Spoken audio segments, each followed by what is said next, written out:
Hello everyone, एक बार फिर से आपका स्वागत है हमारे इस चैनल पे, जहाँ पे आज हम आपके साथ डिस्कस करने वाले हैं इंडस्ट्रियल डिस्प्यूट का एक टॉपिक, जहाँ हम आपके साथ डिस्कस करेंगे कि आखिर इंडस्ट्रियल डिस्प्यूट होते क्या हैं और साथ ही साथ इसके पीछे का कारण क्या क्या होता है। अगर किसी भी इंडस्ट्री में डिस्प्यूट हो रहा है या कुछ डिस्प्यूट्स हो रहे हैं, सो कौन कौन से रीजंस उसके पीछे हो सकते हैं। So let's start the topic. सबसे पहले किन स्टूडेंट्स के लिए इंपॉर्टेंट है, अगर आप HRM पढ़ रहे हो, ह्यूमन रिसोर्स मैनेजमेंट, वहाँ पे आपको इंडस्ट्रियल डिस्प्यूट, कॉन्फ्लिक्ट, ये टॉपिक पढ़ने को मिल सकते हैं। दूसरा, बिजनेस ऑर्गेनाइजेशन एंड मैनेजमेंट, वहाँ आपको जो है इंडस्ट्रियल डिस्प्यूट को लेकर के टॉपिक पढ़ने को मिल सकता है। सो इन दोनों स्टूडेंट्स के लिए ये इंपॉर्टेंट है।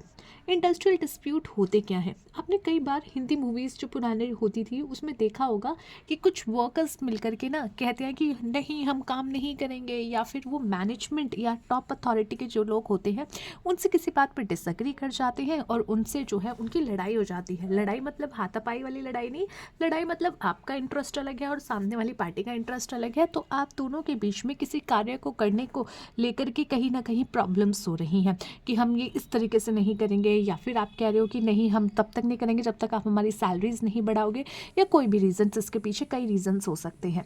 तो उसको आप इंडस्ट्रियल डिस्प्यूट कहते हैं। यानी कि डिस्प्यूट डिस्प्यूट या फिर डिफरेंसेस किसके बीच में, एम्प्लॉयर के बीच में एंड एम्प्लॉय के बीच में। जैसे कि आपको मैं एग्जांपल देती हूँ, इफ़ एक तारक मेहता का उल्टा चश्मा शो आता है, ठीक है, उसका अगर आप एग्जांपल लो तो वहाँ पे क्या है, एम्प्लॉय कौन कौन है वहाँ पे, दो मेन एम्प्लॉय है, एक है मिस्टर नट्टू और एक है मिस्टर बागा, ठीक है, और एम्प्लॉयर कौन है, मिस्टर जेठालाल। अब लेट सपोज यहाँ पे नट्टू एंड बागा, एक इसका शो भी आया था, नट्टू एंड बागा, देवर सेइंग कि भाई हमारी सैलरी बढ़ाओ otherwise we are not going to work, ठीक है, और वहाँ पे जो है जेठा उनके साथ लड़ गया कि नहीं मैं भी नहीं करने वाला, नहीं करना, मत करो, निकलो। सो वहाँ पे क्या हुआ कि इन दोनों के बीच में, एम्प्लॉयर एंड एम्प्लॉय के बीच में डिफरेंसेस हो गए, या फिर डिस्प्यूट हो गया, ये हो सकता है। या फिर एम्प्लॉयज़ के बीच में, कुछ एम्प्लॉयज़ के बीच में जो है डिस्प्यूट हो जाए, वही खड़े हो जाए कि भाई हमें नहीं करना काम इनके साथ, तो वो भी आपका इंडस्ट्रियल डिस्प्यूट हो गया, जहाँ पे एक एम्प्लॉय का एक गुट अलग हो गया और एक गुट अलग हो गया।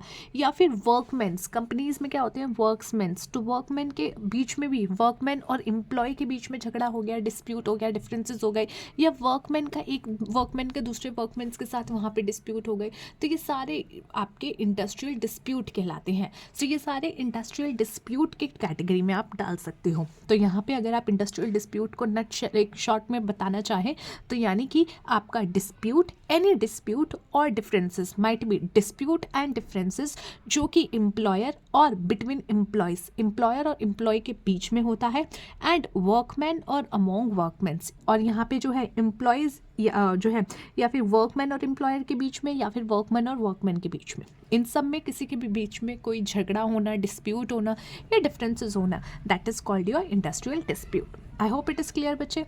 नाउ यहाँ पे अब कौन कुछ चीज़ें ऐसी हैं जिसको इंडस्ट्रियल डिस्प्यूट के कंसर्न में नहीं गिना जाता। यानी कि अगर वहाँ पे कोई झगड़ा हो भी गया, कुछ डिस्प्यूट हो भी गए, अगर कुछ डिफरेंसेस हो भी गए, तो स्टिल उसको एज ए इंडस्ट्रियल डिस्प्यूट नहीं माना जाएगा। ये क्वेश्चन आपके लिए बड़ा इंपॉर्टेंट है। अगर आपके एग्जाम में जो है ऑब्जेक्टिव टाइप ऑफ क्वेश्चन आते हैं ना बच्चा, तो इस टाइप के क्वेश्चन में आपको घुमा के फिरा के जो है परेशान करने की कोशिश की जाएगी, और वो क्यों की जाएगी, नाउ लेट्स डिस्कस दिस। सबसे पहले, कोई भी इंडस्ट्री जो कि अथॉरिटी किसके अंडर है, जो कि सेंट्रल गवर्नमेंट और बाय अ रेलवे कंपनी के अंडर चल रही है, उसकी अथॉरिटी के अंडर काम कर रही है, तो वहाँ पे अगर डिस्प्यूट्स हो रहे हैं तो उसको इंडस्ट्रियल डिस्प्यूट के अंदर काउंट नहीं किया जाएगा। तो यहाँ पे do not include N industrial dispute concerning, कौन कौन सी, कोई भी इंडस्ट्री जो कि कैरिड ऑन हो रही है किसके द्वारा, या फिर जो है एक अथॉरिटी हो उसकी किसके अंडर, सेंट्रल गवर्नमेंट के अंदर या फिर रेलवे कंपनी के अंदर, तो उसको इंडस्ट्रियल डिस्प्यूट नहीं माना जाएगा। Now the second one is such control company as may be specified in this behalf by central government. अब सेंट्रल गवर्नमेंट क्या करती है, सेंट्रल गवर्नमेंट जैसे रूल्स एंड रेगुलेशंस कई बार चेंज करती है, तो वो यहाँ पे नोटिफाई कर सकती है कि भैया देखो हम इस कंपनी को भी ना, अब अगर इसमें डिस्प्यूट होगा तो हम इंडस्ट्रियल डिस्प्यूट से अलग मानेंगे, इसमें भी अगर डिस्प्यूट डिस्प्यूट होगा तो हम इसको अलग मानेंगे, यानी कि बाय नोटिफाई या फिर नोटिफाई करके या कुछ स्पेसिफाई करके वो इसमें बता सकती है और वो कंपनीज भी यहाँ पे बाहर रहेंगी। बैंकिंग एंड इंश्योरेंस कंपनी, आपने कई बार देखा होगा बैंकिंग कंपनी के जो एम्प्लॉयज़ होते हैं, बैंक एम्प्लॉयज़, वो हड़ताल पे चले जाते हैं। यहाँ पे जब वो बैंकिंग कंपनी के एम्प्लॉयज़ जो है, जैसे कि यस कोई भी बैंक हो, कोई भी XYZ बैंक हो, कोई भी बैंक के एम्प्लॉयज़ अगर हड़ताल पे चले गए तो एक तरीके से क्या है, उनका झगड़ा ही तो है, उनका भी तो डिस्प्यूट डिफरेंसेस ही तो है, बट स्टिल उसको इंडस्ट्रियल डिस्प्यूट के अंदर नहीं माना जाएगा। So banking and insurance company as defined in the, अब वो भी यहाँ पे बैंकिंग एंड इंश्योरेंस कंपनी, पर बैंकिंग एंड इंश्योरेंस कंपनी की डेफिनेशन जो है वो आप इंडस्ट्रियल डिस्प्यूट एक्ट में जो डिस्क्राइब की गई है उसके अकॉर्डिंग चेक करोगे। और दूसरा, अ माइन और एन ऑयल फील्ड, ऑयल रिफाइल्ड, तो यानी कि जो माइन वाली चीज़, माइन वाले कंपनीज है जहाँ पे माइनिंग हो रही है या ऑयल फील्ड हो रही है वो वाली, तो यहाँ पे होने वाले डिफरेंसेस और डिस्प्यूट्स को you will not categorize it as an industrial dispute. Now what are the major reasons और major causes of industrial dispute, इसके पीछे अगर कोई झगड़ा हो रहा है यानी कि किसी का डिफरेंसेस हो रहा है इंडस्ट्री में, इंडस्ट्रियल डिस्प्यूट हो रहा है, so what are the reasons, what reasons can be there behind that industrial dispute. So first of all the main two major reasons can be classified as economic cost, next is managerial cost. ठीक है, एक आप economic coast के तौर पे उसको describe कर सकते हो, दूसरा मैनेजरल कोस्ट को। ठीक है, अब यहाँ पे आपने दो में बांट दिया। अब इकोनॉमिक कोस्ट की बात करें तो इकोनॉमिक कोस्ट में सबसे पहले आपका आता है वेजेस, सबसे पहले आपका आता है वेजेस, कि भैया वेजेस को लेकर के you are having some differences, जैसे कि Nattu and Bagha versus Jethalal case. ठीक है, तो उसका अगर आप उठा लो तो वहाँ पे क्या था कि obviously they were having some differences कि भाई हमारी सैलरी बढ़नी चाहिए, and he was saying, the employer was saying no, आपकी सैलरी इतनी ही बहुत है। सो दिस इज समथिंग जो कि मेजरली यहाँ पे कई बार इफेक्ट करता है, और इसी की वजह से कई बार इंडस्ट्रियल डिस्प्यूट्स आते हैं कि भाई आप सैलरी बढ़ाइए। तो यहाँ पे वेजेस जो है वो one of the main reasons होता है कई बार इंडस्ट्रियल डिस्प्यूट का। Second is your dearness allowance and bonus. ठीक है, dearness allowance and bonus, dearness allowance is what, महंगाई भत्ता, क्योंकि आपको पता है सैलरी इज नॉट इनफ, जैसे जैसे आपकी जो है यहाँ पे महंगाई बढ़ रही है, so might be possible that you can not survive in the same salary which you are getting before, और यू कैन से जो 3 महीने पहले आपको मिल रही थी, 4 महीने पहले आपको मिल रही थी, may be that is not enough for you to survive right now. तो इसीलिए कुछ DA दिया जाता है एक्स्ट्रा, जो कि जैसे जैसे इन्फ्लेशन बढ़ता है वैसे वैसे बढ़ना चाहिए। तो इसलिए DA को लेकर के, बोनस को लेकर के कि बोनस और देना चाहिए कंपनी को, कंपनी ने बहुत अच्छा प्रॉफिट किया है, कंपनी की सेल बहुत अच्छी हुई है, कंपनी जो है one of the best companies में आ गई है, बट स्टिल हमें एज एन एम्प्लॉयर को कुछ नहीं मिल रहा है। So for that reasons employers ये चीज़ डिमांड कर सकते हैं अपने एम्प्लॉयर से, एम्प्लॉयज़ जो है ये डिमांड कर सकते हैं अपने एम्प्लॉयर से। तो वहाँ पे DA को लेकर के, बोनस को लेकर के भी इश्यूज़ हो सकते हैं। Next is working conditions and working hours, working condition and working hours. ये चीज़ आपने ज़रूर हिंदी मूवीज़ में देखी होगी, कोई एक हीरो उठ के आता है, कहता है कि आप जैसे हमसे काम करा रहे हैं, ऐसे तो कुत्तों से भी काम, मतलब जानवरों से भी काम नहीं कराया जाता, ये वो फलाना ढिलकाना। So but they are trying to show that the condition, the working condition is not right. और आप कह सकते हो वर्किंग आवर्स कि भैया सुबह से शाम तक तुम काम ही कराए जा रहे हो, we are also human beings, we also need some time, we also need some rest. So ये सब चीज़ें क्या है भाई, आपको वर्किंग कंडीशंस को लेकर के, वर्किंग आवर्स को लेकर के प्रॉब्लम हो सकती है एज अ एम्प्लॉय, क्योंकि वो चीज़ आपके लिए भैया जेन्युइन है, आप काम कर रहे हो, आप कहीं पर काम कर रहे हो, ऐसा नहीं है लगातार लगे ही रहोगे, एक टाइम पीरियड होता है, and as well as wherever you are working you need a good condition. ऐसा नहीं है कि आपको कहीं भी बिठा दिया जाए, जैसे कि अभी आप देखते होगे इंडिया में, जैसे कि बड़े बड़े नाले हैं, उसको जब साफ़ करने के लिए जो लोग उतरते हैं, जो वो वर्कर्स होते हैं, उनको कंडीशन देखा जाए तो उनकी कंडीशन बहुत ख़राब है, उनको प्रॉपर सूट भी नहीं दिया जाता कि जिससे वो मतलब बच के निकल भी बाहर आ सके, क्योंकि कई बार ऐसी वजह से कई लोगों की जान भी चली जाती है।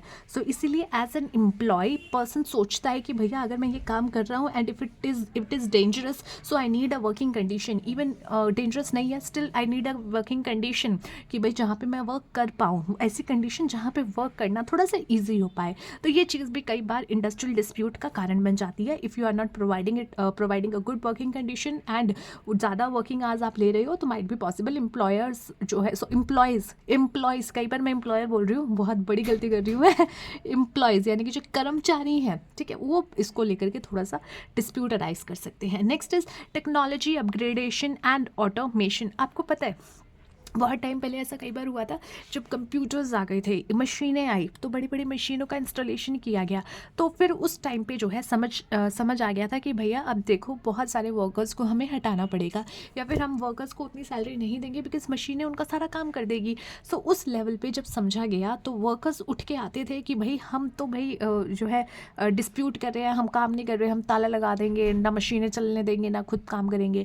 वाई? बिकॉज इतना ज़्यादा जब टेक्नोलॉजी का अपग्रेडेशन होता है तो इट मीन्स वहाँ पे कई एम्प्लॉयज़ की, कई कर्मचारियों की जॉब जाने की भी सिचुएशन होती है। So they may not like it, and many times क्या होता है कि वो नई चीज़ें अडेप्ट करने के लिए भी थोड़ा सा घबराते हैं कि भैया न्यू टेक्नोलॉजी है, माइट भी पॉसिबल हमें नहीं समझ आएगी, हम नहीं कर पाएंगे। सो उस सिचुएशन में उन लोगों को भी प्रॉब्लम हो सकती है। तो इसीलिए टेक्नोलॉजी अपग्रेडेशन अगर आप कई बार कंपनीज बहुत बड़े लेवल पे करती है, हालांकि आज के टाइम में ये सब चीज़ें नहीं होती, बट मतलब लोग नहीं कर पाते हैं इतना कंपनी के विरुद्ध जाना, बट ऐसा बहुत जगह पे आपको दिख सकता है कि भैया बहुत ज़्यादा ऑटोमेशन हो गई तो भी उसमें प्रॉब्लम आ जाती है कि यार हम ठीक कर रहे थे, पहले काम ठीक था, अब ये अपग्रेडेशन की वजह से प्रॉब्लम आ गई।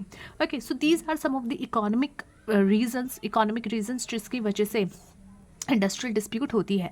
Now the second one is your managerial courses, या कॉज, नॉट कॉसेज, कॉज, ठीक है, यानी reason which are related with management. So management से रिलेटेड भी कुछ इश्यूज हो सकते हैं जो कि आपको इंडस्ट्रियल डिस्प्यूट की तरफ ले जा सकते हैं।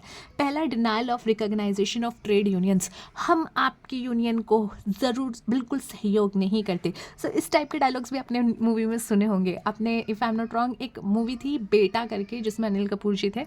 सो उसमें नहीं, लाडला था, I think, might be possible, ठीक है, देख लेना।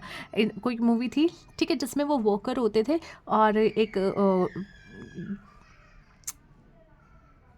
ओके, मैं नाम याद नहीं आ रहा, मैं कब से सोच रही हूँ, चलो ठीक है। तो वो वहाँ पे वो एक फैक्ट्री में काम करते थे, वहाँ पे भी ये कहते थे ना कि हम यूनियंस में नहीं मानते, हम ये नहीं मानते।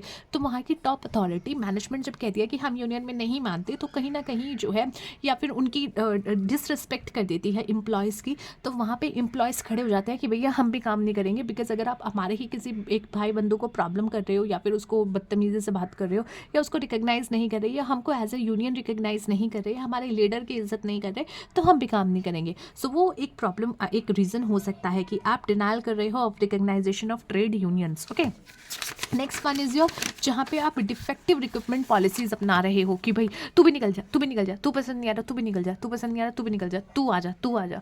It means whenever you want you are hiring the people, and whenever you want you are means firing the people. So hire and fire करने का जो आपका तरीका है, जो आपको प्रॉब्लम जो है इशू करता है, वो यहाँ पे आपको प्रॉब्लम कर सकता है। that is irregular layoff and retrenchment. Okay, so irregular policy of hire and fire, मैंने आपको सेकंड पॉइंट समझा दिया, फर्स्ट पॉइंट ये वाला पॉइंट नहीं समझाया। इनरेगुलर ले ऑफ उसको कहते हैं। डिफेक्टिव रिक्रूटमेंट पॉलिसी, यानी कि पॉलिसी को जो आपकी है रिक्रूटमेंट की, वो उसमें डिससेटिस्फैक्शन है आपके वर्कर्स के बीच में, क्योंकि उस वजह से भी आपको जो है इंडस्ट्रियल डिस्प्यूट हो सकता है। Last but not the least is defective leadership.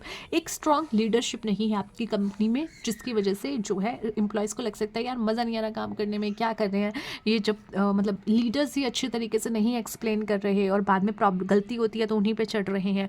सो ये चीज़ें गलत कई बार हो सकती हैं, एंड वर्कर्स में not like it, right? So that is it for today, guys. Let's see you in the next video. Till then, take care of yourself and take care of your health. Bye.